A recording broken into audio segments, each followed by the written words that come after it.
Assalamualaikum warahmatullahi wabarakatuh. Perkenalkan, nama saya Devi Ariyanti. Pada kesempatan kali ini, saya akan menjelaskan materi tentang integral. Nah, apakah integral itu? Ada berapa macam integral itu? Kita akan mempelajarinya pada materi ini. Nah, integral dibagi menjadi dua, yaitu integral tak tentu dan juga integral tentu. Nah, pada kesempatan kali ini kita akan membahas tentang integral tak tentu. Bagaimana cara menyelesaikan suatu integral tak tentu? Kita akan mempelajarinya pada kesempatan kali ini. Nah, langsung saja. Integral fungsi f(x) itu ditulis sebagai berikut. Integral f(x) dx. Nah, kalimat ini atau notasi ini itu dibaca dengan integral tak tentu dari fx. Jadi integral tak tentu dari fx.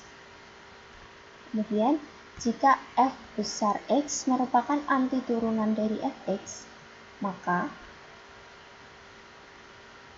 integral fx dx sama dengan fx plus c. Mengapa di sini menggunakan kata antiturunan? Karena nama lain dari integral itu adalah antiturunan. Jadi, kebalikan dari turunan. Kalau turunan kan pangkatnya diturunkan. Misalkan pangkatnya 2 menjadi 1. Kalau integral itu dibalik, dinaikkan. Jadi disebut antiturunan. Misalkan pangkatnya 2, berarti menjadi pangkatnya 3. Jadi kebalikannya dari turunan. Nah, penyelesaian suatu integral tak tentu dari fungsi aljabar itu menggunakan teorema aturan pangkat, yang mana berbunyi jika n adalah bilangan rasional dengan n tidak boleh sama dengan 1, maka akan diperoleh rumus sebagai berikut. Integral ax pangkat n dx sama dengan a per n plus 1 x pangkat n plus 1 plus c. Jadi nanti saat kita menyelesaikan suatu aljabar, fungsi aljabar yang berbentuk integral tak tentu, itu menggunakan rumus ini, rumus teorema aturan pangkat. Jadi rumus ini harus selalu diingat. Nah, ini ada beberapa teorema kolinieran, yang mana di sini itu ada beberapa bentuk dari fungsi aljabar yang berbentuk integral. Ini ada 5. Kalau integral a dx akan menjadi ax plus c, x pangkat n dx akan menjadi 1 n plus 1 x pangkat n plus 1 menggunakan rumus yang tadi, teorema pangkat. Yang ketiga, a fx dx akan menjadi a fx dx.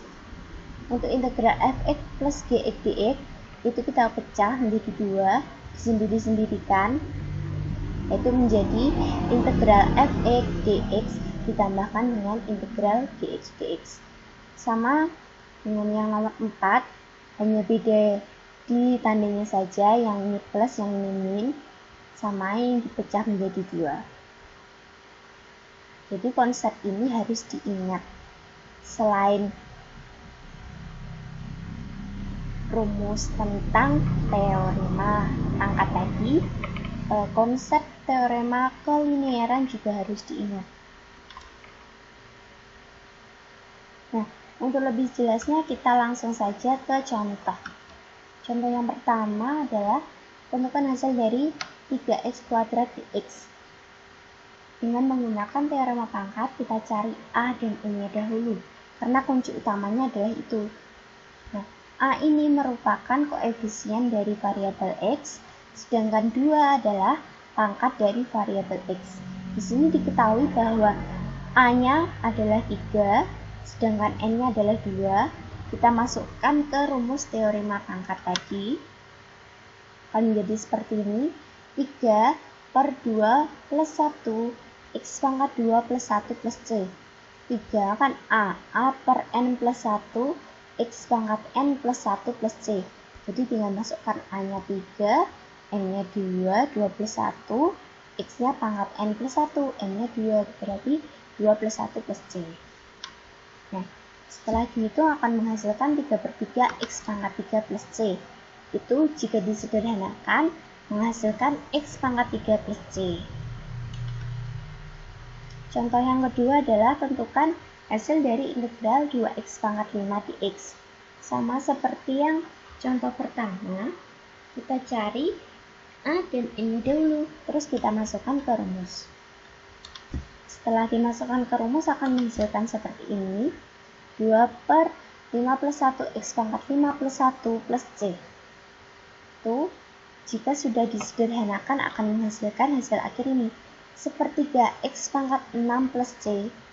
Jadi hasil dari integral ini adalah ini, sepertiga X pangkat 6 plus C. Nah, selanjutnya kita pelajari tentang contoh integral dengan bentuk seperti ini. Nah, kalau integralnya seperti ini bagaimana?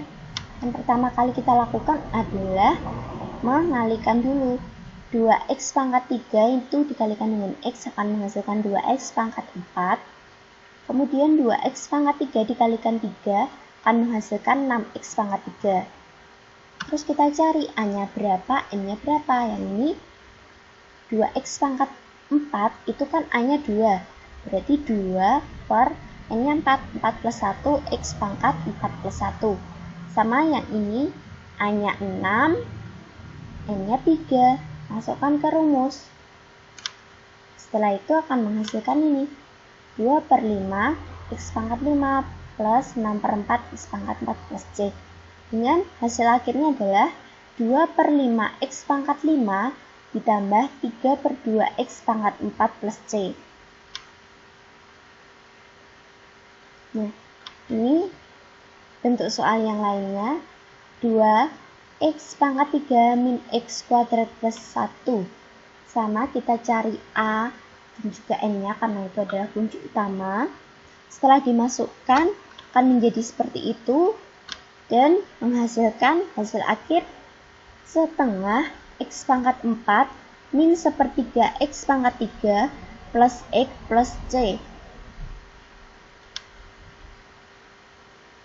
Nah, contoh selanjutnya, tentukan hasil dari integral 2x pangkat 4 min x pangkat 3 plus 2 pangkat 2. Dan kalau integralnya seperti ini bagaimana? Kita menentukan A dan N-nya. Nah, caranya seperti ini. Kalau ada bentuk seperti ini, yang di dalam kurung itu adalah merupakan A. Sedangkan pangkat yang ada di luar kurung merupakan N. Ingat ya, yang di dalam kurung adalah A, pangkat di luar kurung adalah N.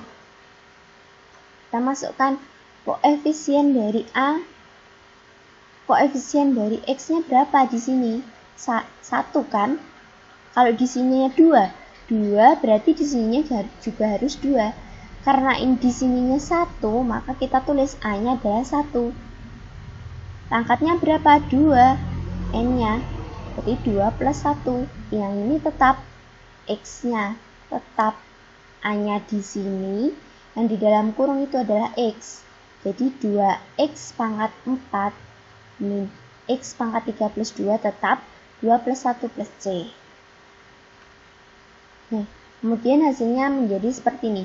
Sepertiga 2X pangkat 4 min X pangkat 3 plus 2 pangkat 3 plus C.